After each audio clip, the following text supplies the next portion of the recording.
You can change your menu to have anything that you want within it. Some people have an FAQ page. Some people list all sorts of different catalogs of products. In my case, I'm going to simply remove the catalog button and replace it with my bestsellers collection. To edit this menu, I'll click on it. And in the top left, I'll click on main menu. I'll click on edit. And this is going to open up a new tab. And here I'm able to reorder the content within the menu. And I can also remove different tabs by clicking on the trash button. So I'll remove the catalog. Click on remove. Then I'll click on add menu item. And I'll name this our best sellers. And for the link, I'll click into it. Click on collections.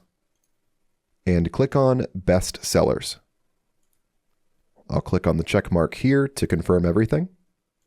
And I'll move this in between home and contact. To save everything, I'll go to the bottom right and click on save. And then I'll go ahead and close this tab. And as you can see, our main menu has now been updated.